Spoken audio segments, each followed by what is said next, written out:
नमस्कार मित्रांनो, सर्वांना श्री स्वामी समर्थ। आजच्या व्हिडिओमध्ये तुमचं खूप खूप स्वागत आहे।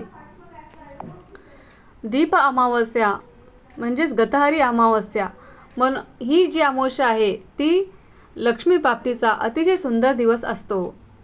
आपल्या घरातल्या दीपपूजन आपण कसं करावं, मंत्र कुठला म्हणावा, सेवा कोणत्या करायच्या आहेत या संदर्भातली माहिती आज मी तुम्हाला सांगणार आहे। अवधूत चिंतन श्री गुरुदेव दत्त, श्री स्वामी समर्थ तुम्हा सर्वांचं आपल्या चॅनलमध्ये खूप खूप मनापासून स्वागत करते। लवकरच आषाढ अमावस्या आहे, या दिवशी आपण दीपपूजन करत असतो। आता हे दीपपूजन आपल्याला कसं करायचं आहे या संदर्भातली सगळी माहिती मी तुम्हाला आज देणार आहे। सर्वात आधी तर महत्त्वाचं आहे, दीप अमावस्या ही म्हणजे लक्ष्मी प्राप्तीचा सुंदर दिवस असतो। दीप अमावस्या म्हणजे आईने मुलांसाठी काही उपाय सेवा करायच्या असतात। आणि तिसरं की दीप अमावस्या ही पितरांसाठी सुद्धा तेवढाच महत्त्वाचा दिवस आहे। थोडक्यात काय तर दीप अमावस्या हा एक प्रकारचा आपल्यासाठी सण आहे। आपल्या घरामध्ये आता ज्याला आपण गतहरी हे नाव दिलेलं आहे, म्हणजे गटहरी अमावस्या सुद्धा या अमावस्येला म्हणत असतात। या गतहरी अमावस्याचं नाव सरळ गटारी अमावस्या करून टाकलं। अगदी सर्रास मांसाहार केला जातो आणि बुधवार म्हटलं तर काय विचारायलाच नको। यंदा जी काही अमावस्या आहे ती कधी लागणार आहे तर ती बघा, 11 तारखेला 11 म्हणजे उत्तर रात्री 1:54 लागणार आहे आणि 11 तारखेची रात्र 1:54 लागणार आहे, जेणेकरून दुसरा दिवस जो बुधवार आहे ती संपूर्ण दिवस अमावस्या रात्री 11च्या दरम्यान संपणार आहे। म्हणून दीपपूजन तुम्हाला 12 तारखेलाच करायचं आहे, किंबहुना ज्या काही सेवा उपाय हे सगळे आहेत ते तुम्हाला 12 तारखेला संपूर्ण बुधवारीच करायचे आहेत। आता गतहारी याचं नावच आहे तर गत आणि हरी।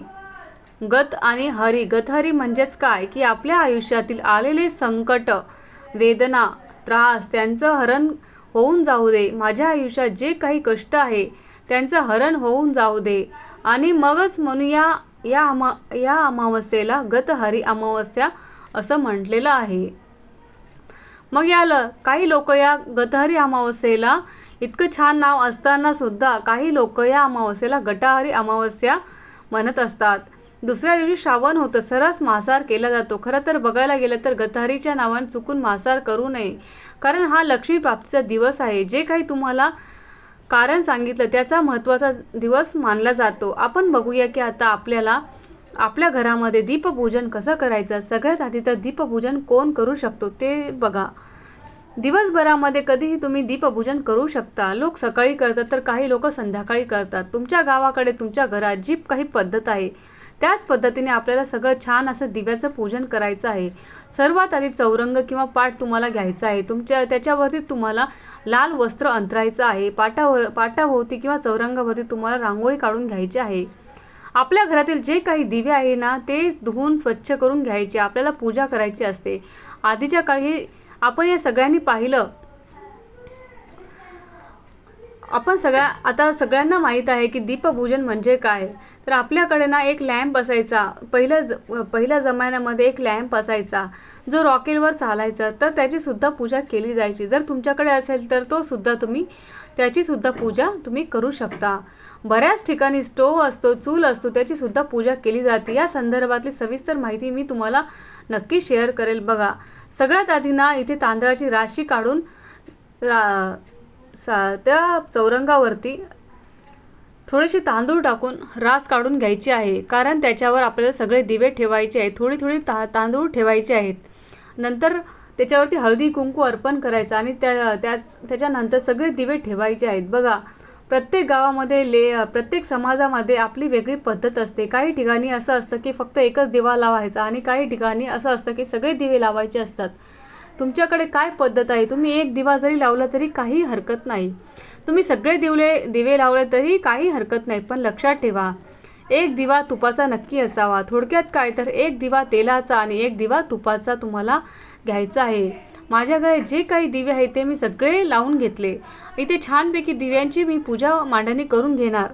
ही जी मांडणी आहे तुम्ही सकाळी करू शकता, तुम्ही संध्याकाळी करू शकता आणि सकाळी देवपूजा केल्यानंतर देवाचा समोर तुम्ही मांडणी करू शकता किंवा तुमच्या घरामध्ये दुसरीकडे जागा असेल तर तिथे सुद्धा तुम्ही करू शकता. फक्त किचन ओटावरही मांडणी केली जाते. तुमच्या गावामध्ये तुमच्या घरात जी पद्धत आहे ते तुम्ही करू शकता. आता ताई आमच्याकडे कोणी करतं कोणी करत नाही, आम्ही दुसऱ्या गावाला राहतो, ते तुमचा प्रश्न. तुमच्या घरातील दिव्याची पूजा करावी काय असतं ना, जेव्हा आपण श्रावण महिना सुरू होतो ना तेव्हा दिवस लहान होतो आणि रात्र मोठी होते. आधीच्या काळी तर हेच व्हायचं. जुन्या काळी कदाचित आपण ते पाहिलं आहे की गावोगावी ना लाईटीचं प्रमाण फार कमी असायचं. दिवसभर लाईट जायची आणि हेच त्याच्या मागचं कारण होतं की सगळे दिवे स्वच्छ करून घ्यायचे, धुवायचे, जेणेकरून जेव्हा लवकर अंधार होईल ना तर याच दिव्याचा वापर केला जायचा. आणि त्याचा आता जर बघायला गेलं तर बऱ्याच ठिकाणी लाईटचे प्रमाण तर नाहीच आणि आता इन्व्हर्टर असल्यामुळे आपल्याला या दिव्याची गरज आता पडत नाहीये. पण श्रावण महिना म्हटलं तर सण सुरू होतातच. श्रावण महिना तर हा सणांचा राजा आहे.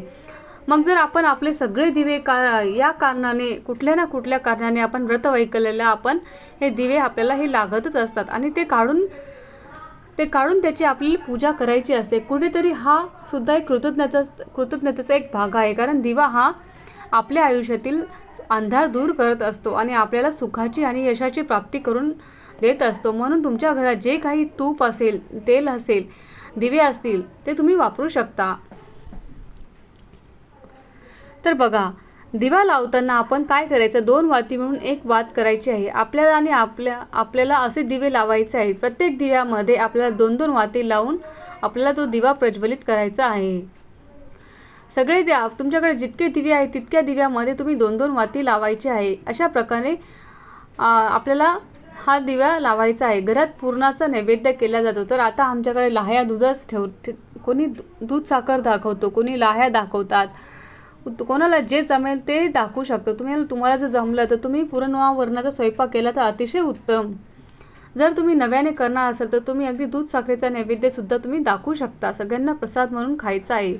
काही ठिकाणी गव्हाच्या पिठाचे दिवे केले जातात, ज्याला उकड दिली जाते आणि याचा सुद्धा म्हणजे त्यांनी सुद्धा मुलांचं औक्षण केलं जातं. आणि काही ठिकाणी असं आहे की तुम्ही यातीलच एखादा दिवा घ्यायचा आणि त्याने मुलांचं औक्षण करायचं. आणि जी काही योग्य पद्धत आहे त्या संदर्भातली माहिती मी तुमच्यासोबत नक्की घेऊन येईल. तर बघा, या पद्धतीने आपल्याला सगळे दिवे प्रज्वलित करून घ्यायचे. नंतर प्रत्येक दिव्यांना हळदी कुंकू अक्षता अर्पण करायचं आहे. फुलं असेल घरातील कुठले पण ते फुलं तुम्हाला त्यांना अर्पण करायचं आहे. हे सगळं झाल्यानंतर तुम्हाला गणपती बाप्पाची दिव्याची सुद्धा आरती करून घ्यायची आहे. त्या दिवशी दिव्याची कहाणी सुद्धा ऐकायची आहे आणि तुम्हाला तो मंत्र म्हणायचा आहे. दिव्या दिव्या दीपत्कार, कानी कुंडल मोतीहार, दिव्याला पाहून नमस्कार, असे तुम्हाला तो मंत्र म्हणायचा आहे. आणि हा सुद्धा मंत्र म्हणायचा आहे की दीप सूर्य अग्नि रूपस्तंभव तेजो महातेज उत्तम ग्रहाणम आकृताम पूजाम सर्व काम प्रदे भव.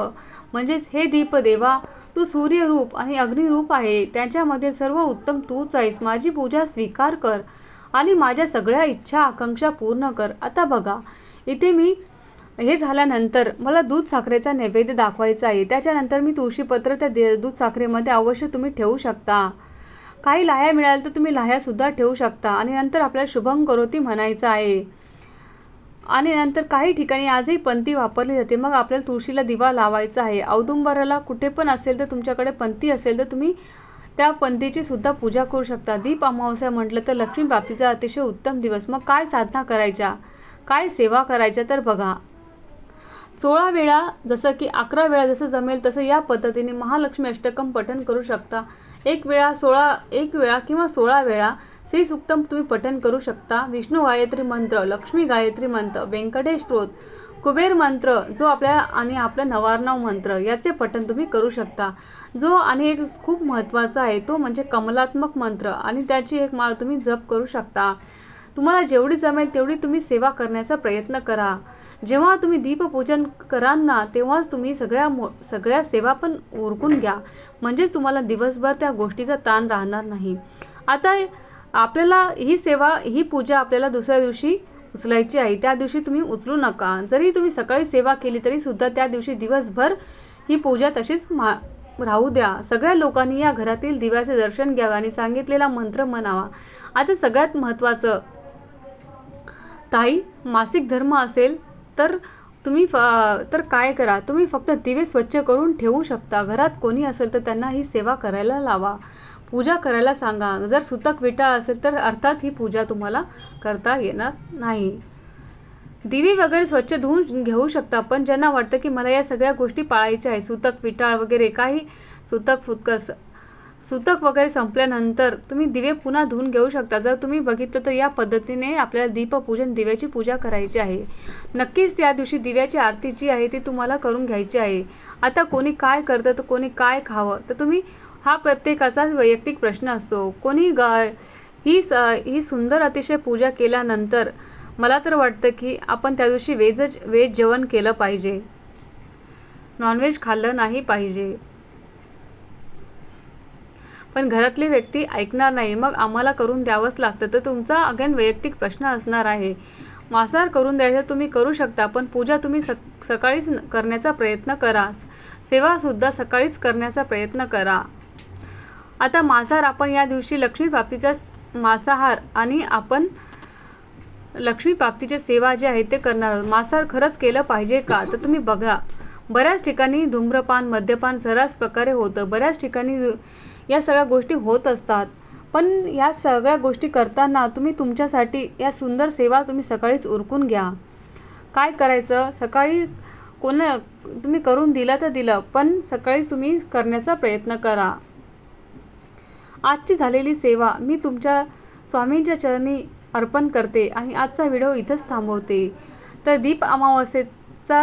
दीप अमावस्या कशी करावी या संदर्भातली सगळी माहिती मी तुमच्यापर्यंत शेअर केलेली आहे. हा व्हिडिओ कसा वाटला मला कमेंट बॉक्समध्ये नक्की सांगा. व्हिडिओ आवडला असेल तर व्हिडिओ लाईक करा, शेअर करा आणि सबस्क्राईब करा. व्हिडिओ संपूर्ण पाहिल्याबद्दल अगदी मनापासून धन्यवाद. श्री स्वामी समर्थ. जय जय स्वामी समर्थ. अवधूत चिंतन श्री गुरुदेव दत्त. सद्गुरू श्री स्वामी समर्थ महाराज की जय.